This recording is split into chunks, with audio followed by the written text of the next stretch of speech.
Hi, I'm Mark Massengale with the Bentwater Golf Academy. Today for the video of the month, we're on the 5th hole of the Miller Golf Course to the right of the green, and we're going to hit off the pine straw. I know it's a very common shot on this course, and we just thought it'd be a great shot to learn. What I want to do today is give you a couple options. There's 2 or 3 options to have off the pine straw. One, you could hit a sand wedge, loft it up in the air, similar to a bunker shot.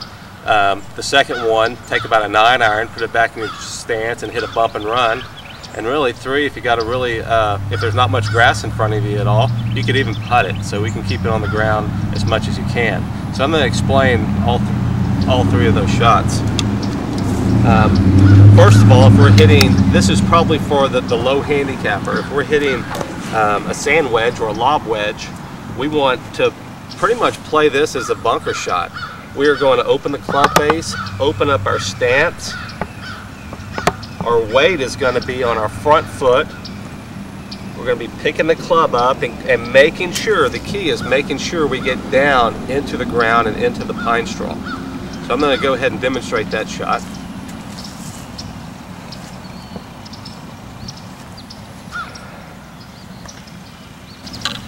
The second shot we want to hit is, I have a 9-iron here. This is probably the most common shot that you'll do from the pine straw, because the main thing with this pine straw is you want to make sure we hit ball first when we're hitting it low.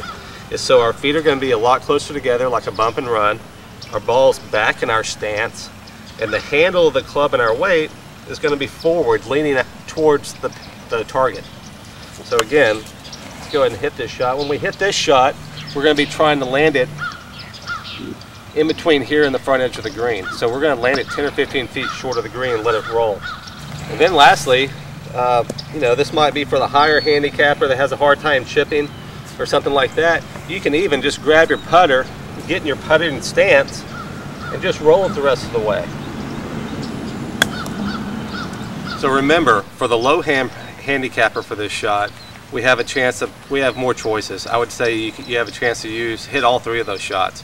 But you might be able to use that lob wedge or sand wedge, get the ball up in the air, stop it. Remember, that's a little bit more risky hitting the shot, but you know, if you're a 5, a 2, a 10 handicapper, I think you have a chance to pull that off a little bit easier. For the mid handicapper, I would say, or the high handicapper, I think you can get a 9-iron or an 8-iron, bump and run it.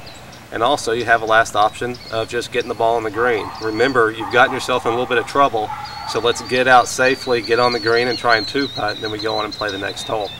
If you have any questions on this, please contact us at the Golf Academy and we'd be glad to go over it with you. Have a great day.